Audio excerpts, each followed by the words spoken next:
নমস্কার বন্ধুরা, আমি নীলিমা। সবাই কেমন আছেন? আশা করি ভালো আছেন। আমি আজকে বানিয়েছি ডিম আলুর ডালনা রেসিপি। তো আজকের এই রেসিপি কেমনভাবে বানিয়েছি পুরো ভিডিওটা সকলে দেখবেন, আশা করি খুবই ভালো লাগবে। তো চলুন দেখে নেওয়া যাক কীভাবে আমি বানাই। এখানে 3টা ডিম আর একটা আলু সিদ্ধ করে নিয়েছি।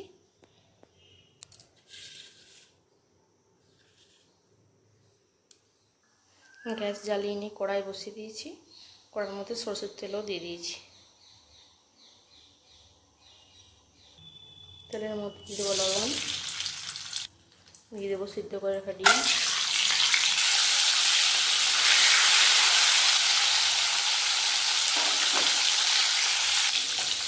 তেলের মধ্যে দিয়ে দেবো হলুদ গুঁড়ো,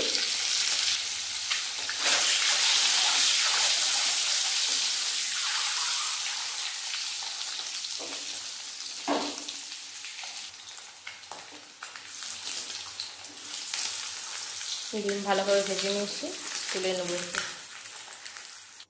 তেলের মধ্যে দিয়ে দেবো আলু, আলুর মধ্যে আর লবণ হলুদ দেবো না, ভালোভাবে ভেজে নেবো।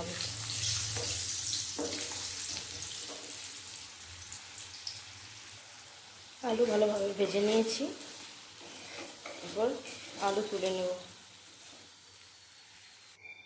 ওই তেলের মধ্যে দিয়ে দেবো গোটা জিরে আর একটা শুকনো লঙ্কা ফোড়ন, আর দিয়ে দেবো তেজপাতা। এর মধ্যে দিয়ে দেবো কুচনো পেঁয়াজ,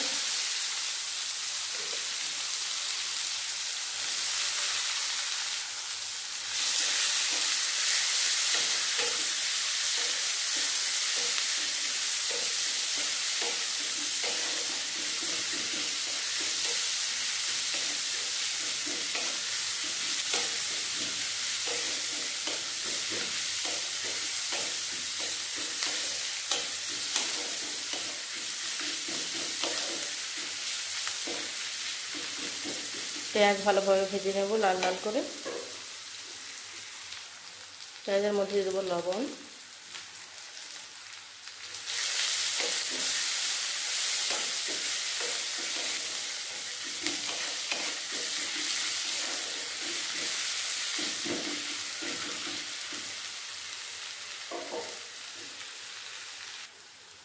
পেঁয়াজ লাল লাল করে ভাজা হয়ে গেছে।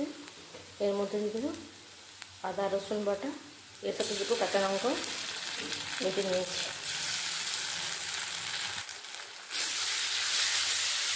আদা রসুন ভালোভাবে ভেজে নেব।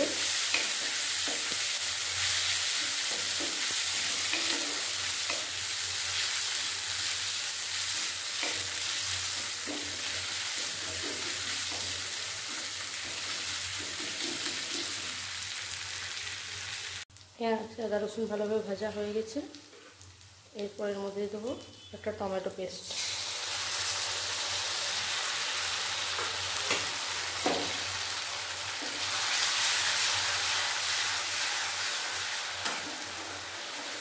টমেটো ভালোভাবে ভেজে নেব।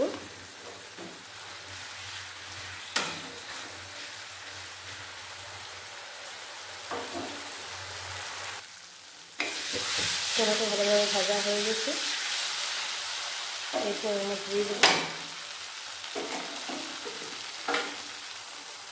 জিরে গুঁড়ো, ধনে গুঁড়ো, হলুদ গুঁড়ো। আমি লঙ্কা গুঁড়ো দিইনি।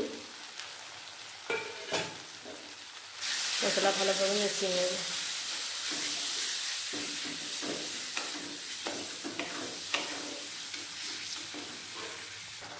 মশলার মধ্যে দিয়ে দিয়েছি জল দিয়ে ভালোভাবে মশলা কষিয়ে নেব।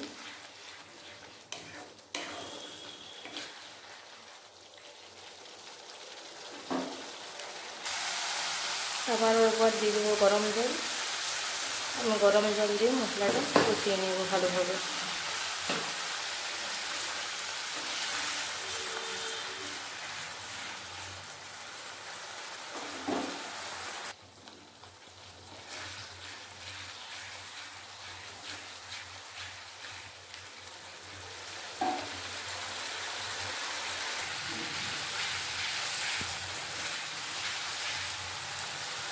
মশলা ভালোভাবে কষানো হয়ে গেছে।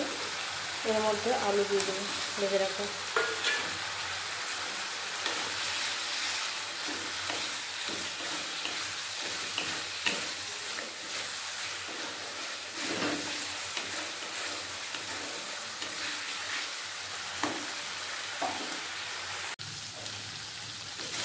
আলু ভালোভাবে কষিয়ে নিয়েছি।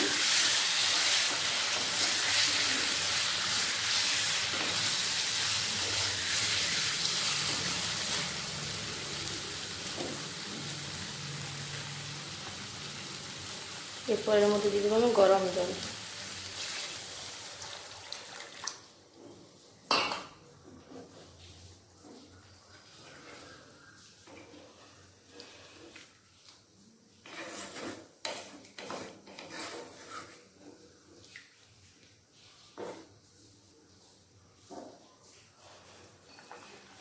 ঝোল ফুটে উঠেছে ভালোভাবে।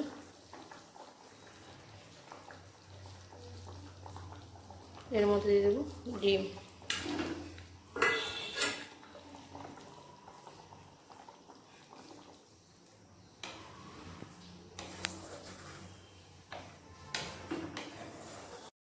এই দেখুন ঝোল ভালোভাবে ফুটে রয়েছে। এরপর আবার একটা থালা ঢাকা দিয়ে 5 মিনিটের মতো গ্যাসটা কমিয়ে ফুটিয়ে নেব। ঢাকাটা খুলে নিলাম, জলটা অনেকটাই কমে গেছে। এরপর গ্যাসটা অফ করে দেব। 5 মিনিট পর ঢেলে নিয়ে আপনাদের দেখাচ্ছি কীরকম হয়েছে।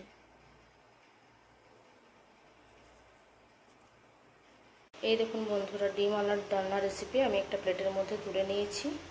তো আজকের এই ডিম আলুর ডালনা রেসিপি কেমন লাগলো বন্ধুরা, সবাই কমেন্টের মাধ্যমে জানাবেন। আর সবাই একবার করে বানিয়ে দেখবেন, খুবই ভালো লাগবে। তো সবাই ভালো থাকবেন, সুস্থ থাকবেন। আজকের মতো বাই বন্ধুরা।